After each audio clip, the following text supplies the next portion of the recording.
What is the Marshmallow Test, and what does it do? The Marshmallow Test was a series of experiments done by Walter Mischel, a professor at Stanford University, on the subject of delayed gratification. Mischel believed strongly in the idea that a child's ability to delay gratification at a young age affected his or her future success. In the next clip, Mischel explains the idea behind it. What we find is that when the children are given a choice between having two of their very, very favorite things, like 2 Oreo cookies or 2 marshmallows, that they can have if they wait by themselves until the researcher comes back to the room, which can be as long as 20 minutes. If they do that, they get the 2 things that they've been waiting for. One of Aesop's fables is called The Ant and the Grasshopper. In this story, the grasshopper asks the ant to chat with him, but the ant says that he is gathering food for the winter and can't talk now. The grasshopper tells the ant that he should think about winter when it comes because they have plenty of food at the moment, but the ant continues to collect. Winter comes, and the grasshopper finds that the ant was right and that he should have prepared for the winter in advance. The grasshopper learns that delayed gratification will make him happier in the end. Delayed gratification works in conjunction with the hot and the cool systems. Mischel believes that by manipulating these systems, we are able to control our desires and impulses using willpower. The hot system is a go system. It is emotional, simple, reflexive, and accentuated by stress. On the other hand, the cool system is a no system. It is cognitive, complex, reflective, and attenuated by stress. The better we are at suppressing the hot system and activating the cool system, the better we are at delaying gratification. So how does this relate to social media? With the introduction of social media and technology, it has become more difficult to use willpower to delay gratification. Ronald Alsop, a writer for the Bucknell University magazine, spoke with Heather Hennigan, a Bucknell student, and discovered that sometimes she feels an imaginary vibration in her pocket even though her phone is in her bag. Clearly, the constant use of electronics has gotten to us. How does this apply at North?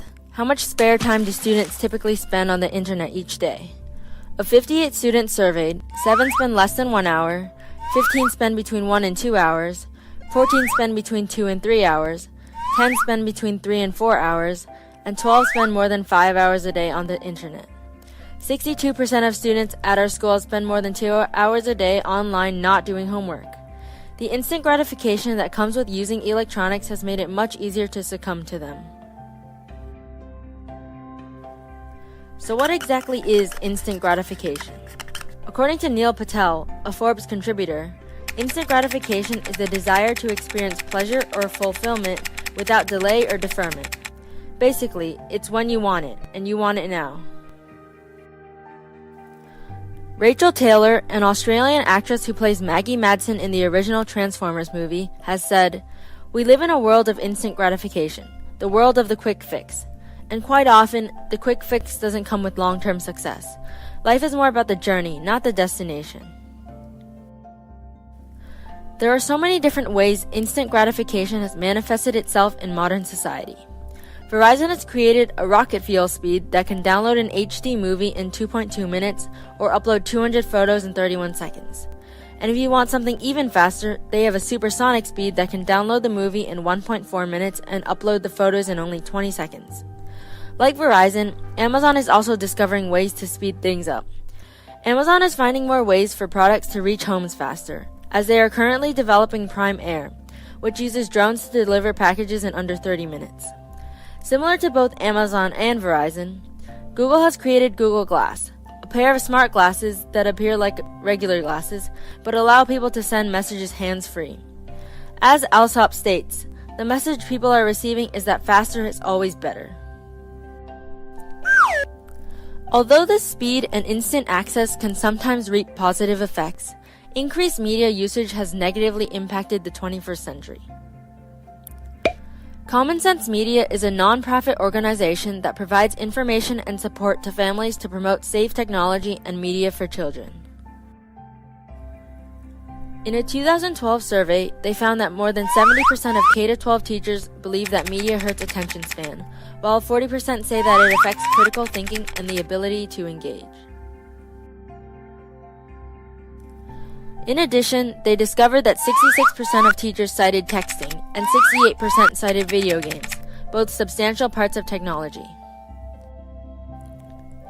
Why is the internet so addicting in the first place? The whole idea in creating electronic devices is life personalization. The smartphone and the internet allow for constant communication with friends. People no longer need to step outside to speak with someone because they can do that right from the comfort of their homes.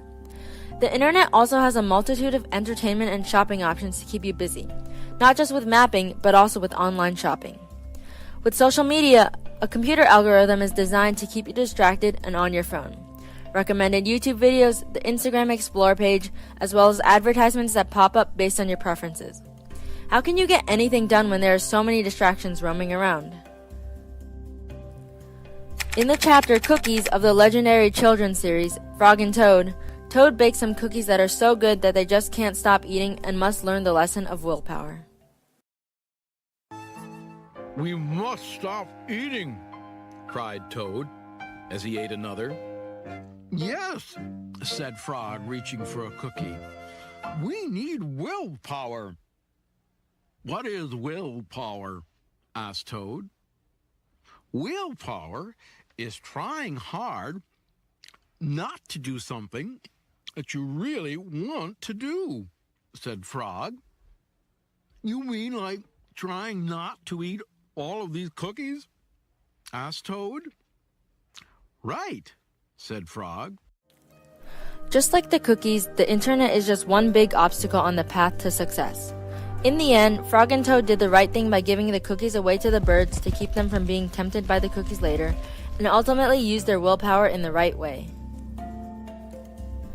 As we all know, the internet is the primary cause for procrastination in today's society. At North, 44 of 58 people said they procrastinated, while 11 said they did not, and 3 said they sometimes did.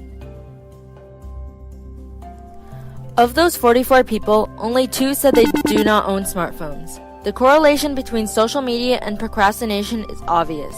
Social media triggers procrastination and reduces the ability to delay gratification.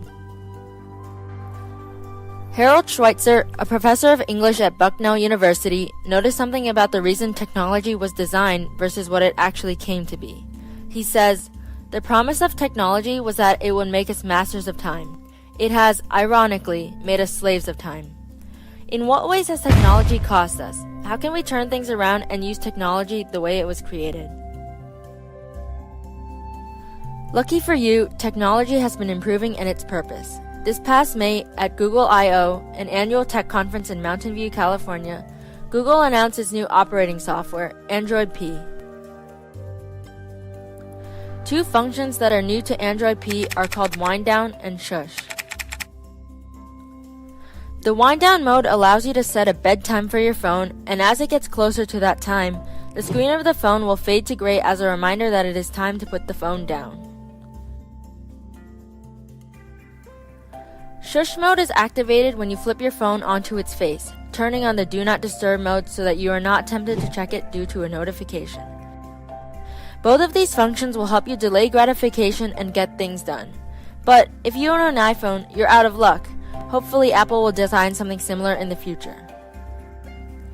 Not only can technology be improved, but you can too. At the Knowledge is Power program schools around the United States, students are being taught life values that may not be taught elsewhere. These values include grit, gratitude, optimism, curiosity, zest, and social intelligence. All of which lead to self-control and delayed gratification. These skills are important to know now, especially because social media has seduced many of us into its realm of entertainment. There is another marshmallow if you wait just a little bit longer. Go offline. Success is waiting.